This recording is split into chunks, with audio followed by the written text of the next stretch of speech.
हमें तुम्हारे फैसले का इंतजार रहेगा।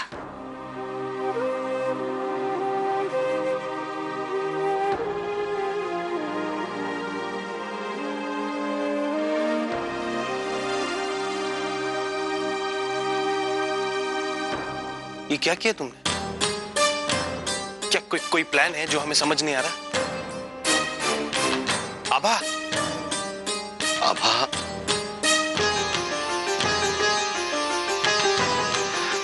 आभा, बेटा जितना भरोसा वकील साहब ने तुम पर जताया है, उतना ही विश्वास हम भी तुम पर करते हैं।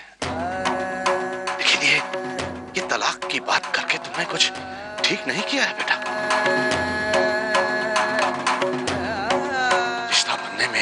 कई साल लग जाते हैं और उसे तोड़ने में एक पल नहीं लगता है। यही तो सिखाया था ना बेटा तुम्हारी माँ ने, हमने तुम्हें। जरा सी बात हुई और रिश्ता टूट गया ना बेटा, ना, ये तो कोई हल नहीं है। अबा इतने समय से तुम ही तो इस तलाक के खिलाफ थी, तो अचानक तुम्हें क्या हो गया? सोच समझ के फैसला लिया, आप भी समझ जाएंगे।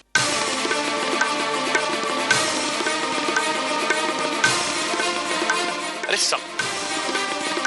मेरी हमें लगता है अभी सदमे से उभरी नहीं है। उसका ख्याल रखना बेटा।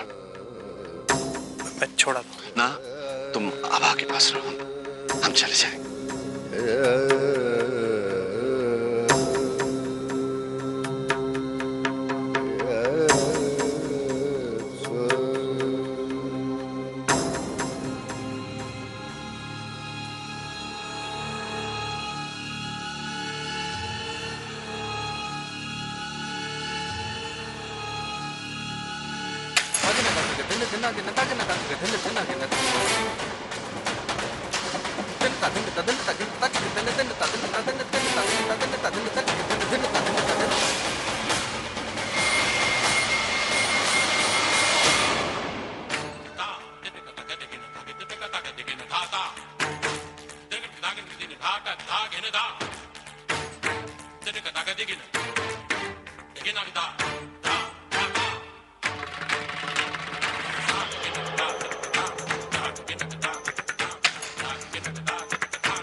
लगता है आप किसी गहरी सोच में हैं। नहीं, अगर आप चाहो तो हमसे बात कर सकते हैं। वो दरअसल आज स्वर्ण भवन में जो कुछ भी हुआ हमें थोड़ा अजीब लगा। हमें इस बात की खुशी है कि आभा हमारी बात को समझ गई और कनिका और प्रकाश भैया के तलाक के लिए मान गई। पर पता नहीं क्यों हमें आभा थोड़ी पतली पतली सी लगी। आपका वहम है लता जी। आभा जी हमेशा परिवार के बारे में ही सोचती है और इस बार भी मुझे यकीन है कि वो परिवार के हित में ही सोचेंगी।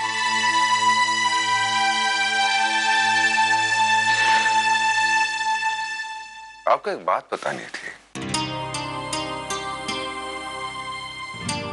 उस दिन आपने सबके सामने अपने आप को स्वर्ण भवन की मालकिन कहा।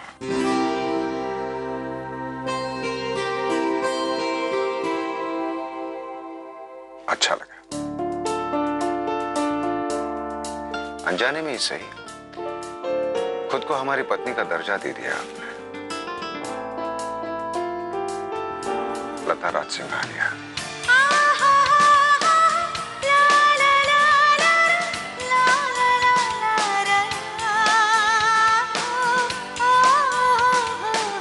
लता जी आपके हर फैसले में आपके साथ हूं। एक दोस्त की हैसियत से मैं आपसे कुछ कहना चाहता हूं। आपकी ये बात बहुत सख्त थी। आभा जी को कहीं न कहीं ठेस पहुंचे होंगे। रिश्तों की अहमियत मैंने आपके परिवार के लोगों से सीखी है। अगर आपको अच्छा लगे तो आपको एक बार आभा जी से बात कर लेनी चाहिए। अरे प्रकाश, अच्छा हुआ आप आ गए, मैं तुम्हें बुलाने ही वाला था। अब तलाक की बात हुई है तो कनिका जी ने मांगे हुए रकम का इंतजाम करना होगा। मैं नहीं चाहता हूं कि दोनों परिवारों के बीच और दूरियां। जीजा जी, आप और दीदी हमारे लिए कितनी परेशानियां सह रहे हैं, कितना ख्याल रख रहे हैं हमारा। काश यही आप और करण ने भी हमारे साथ किया होता तो आज ये नौबत नहीं आती। शांत हो जाओ।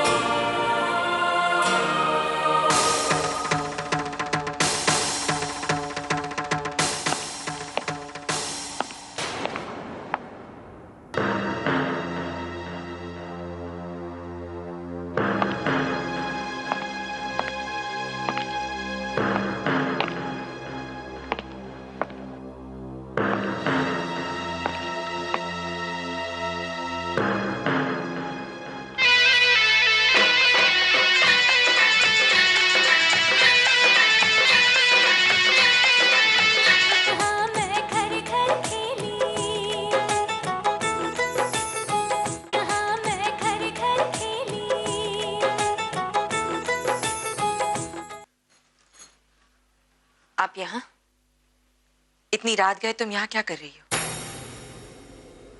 वो घर में बहुत टेंशन थी, भगवान के पास आई थी। कुछ चाहिए? हाँ चलो। अरे ये आप क्या कर रही हैं? छोड़िए छोड़िए हमें। ये बस मेरे सामने ये आभा बनने का नाटक करने की कोई जरूरत नहीं है।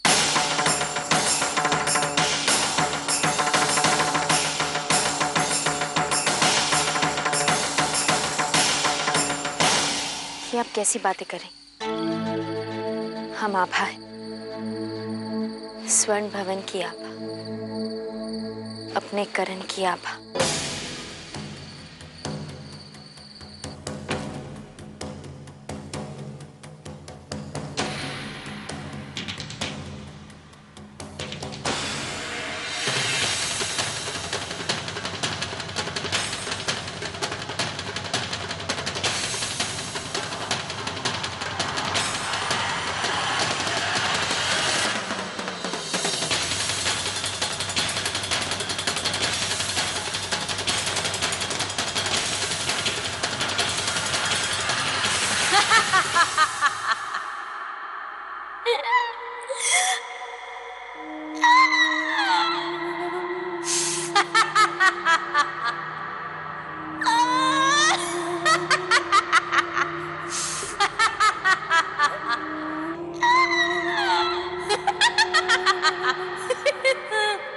चमका दियो न तन्ने। अलबेली हूं मैं।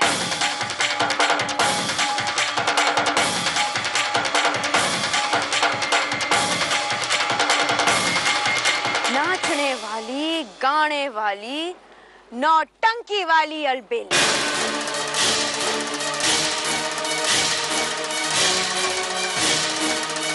बंजारों की बस्ती की अलबेली।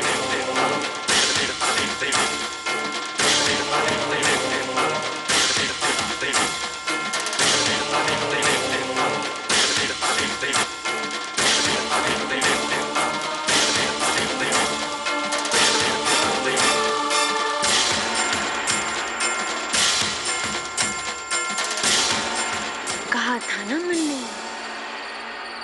अलबेली एक बार जो ठान लेवे है तो अपने आप की भी कोनी सुने।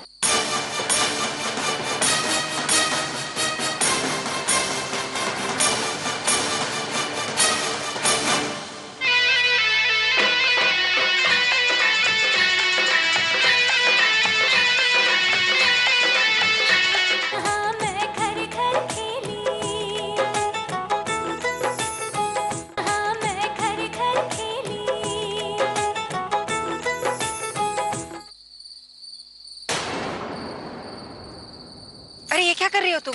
बस ये जो सड़ी को तेरे परिवार के सामने दिखायो उतना तो अपने बापू के सामने भी ना दिखायो अलबेली। हाँ, ऊपर से ये 5 गज का कफन, 5 गज का कफन पहन के घूमना पड़ रहा है दिन भर साड़ा। दिमाग चाट लिया पूरे परिवार वालों ने मिलके। और वो छोड़ी, वो चूहिया जैसी छोरी, उसे हमारी पतली कमर के साथ बांध दियो।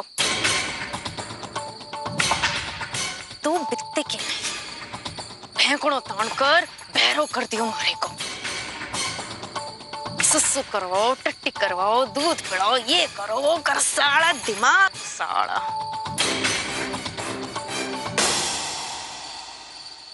यो सब करने पड़ेगो ये ना बताया था तूने।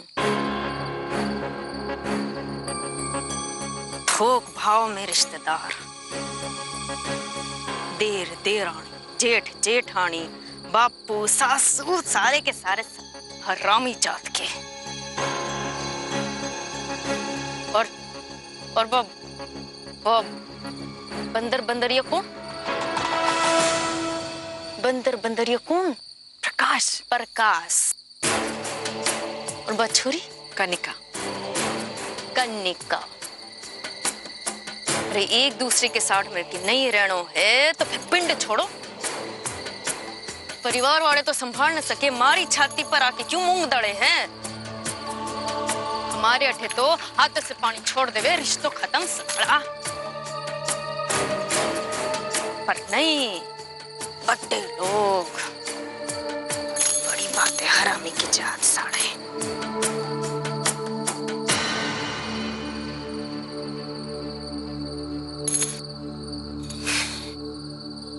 अटिया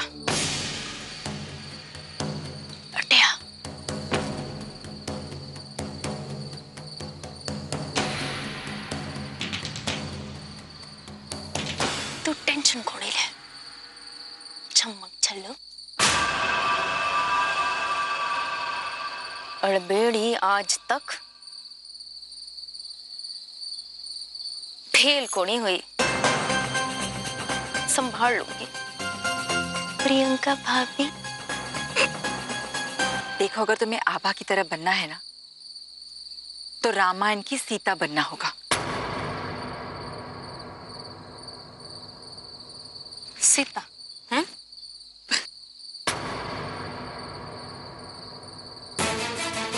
नाचने वाली हूँ, गाने वाली, नौटंकी वाली। एक दिन में सीता ना बन सकूं। कैसे भूल सकती हूँ मैं कि तुम एक नाचने वाली हो? वही तो मिली थी तुम मुझे। बहन जी, आपने तो शादी ब्याह से भी बढ़कर इंतजाम किया है अपने नाती होने के खुशी पर। अरे उज्जैन के स्वर्ण भवन के इकलौते वारिस को जन्म दिया है हमारे प्रियंका बेटी ने, इसलिए आज इस खुश अवसर पर आप सबके मनोरंजन के लिए खास नौटंकी वालों को यहाँ बुलाया है। चलिए आइए।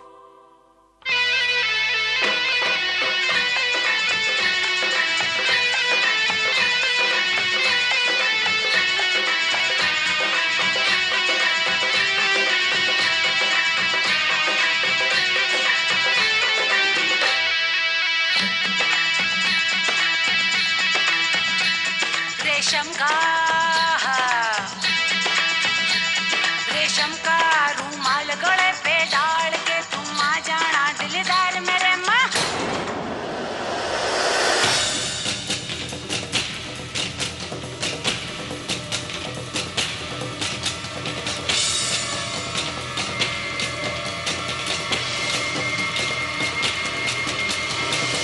मैं दिल्ली का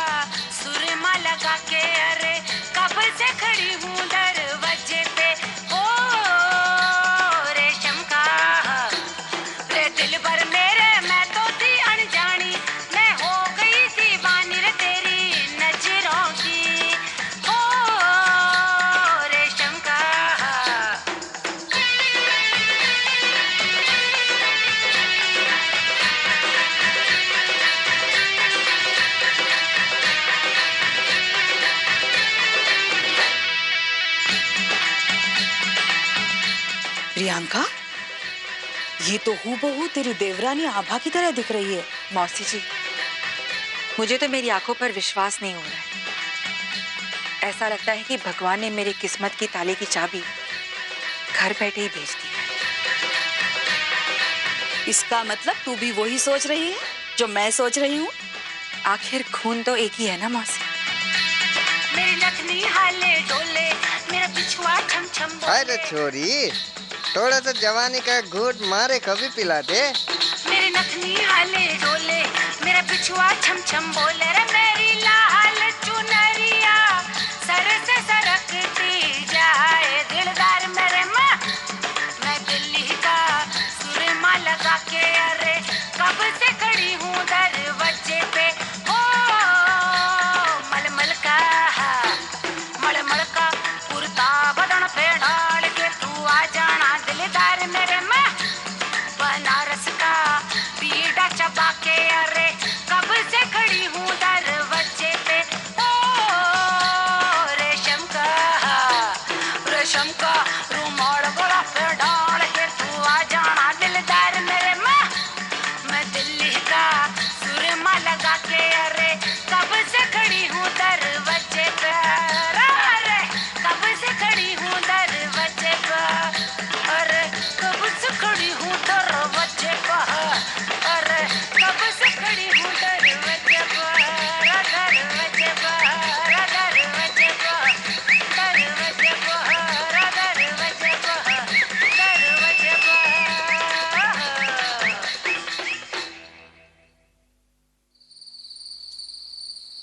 तुम्हें देखते ही मुझे पता चल गया था कि तुम ही हो जो मुझे संकट से दूर कर सकती हो। तुम मेरे लिए और मेरे परिवार के लिए जो कर रही हो वो कोई अपना भी नहीं करेगा।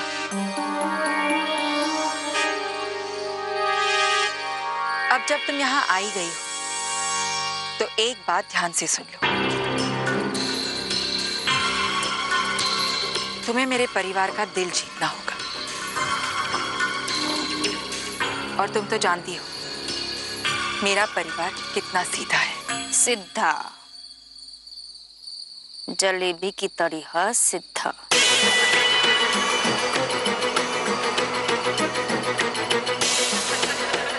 और तू छप्पन छुरी की तरह तेज। तुम्हारे साथ होशियारी करने की कोशिश की, रानी सती की सौ काट डालूंगी। अरे तुम तो बुरा मान गई। मैं समझ रही हूँ तुम जो कहने की कोशिश कर रही हो, लेकिन तुम भी कोई दूध की धुली हुई नहीं हो। जितना फायदा मेरा है इस काम से, उतना बड़ा ही तुम्हारा मकसद है। चल चल चल, अब कहानी मत सुनो, बोर मत कर। माचिस ला, माचिस।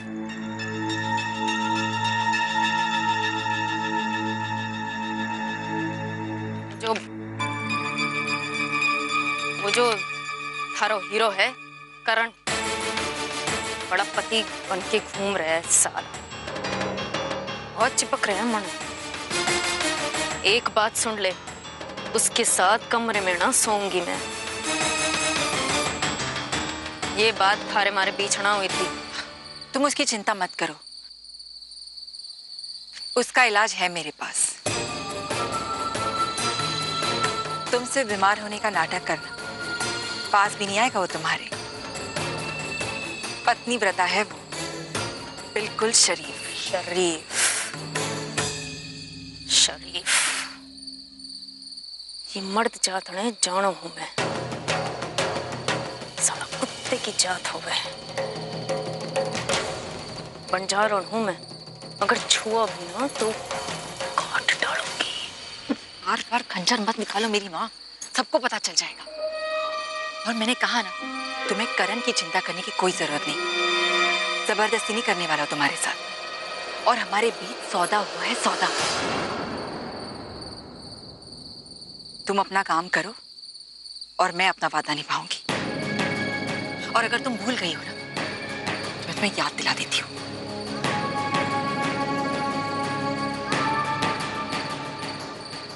लो,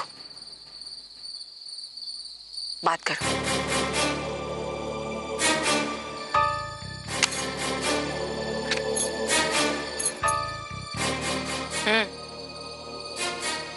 काम खत्म करके आ रही हूँ।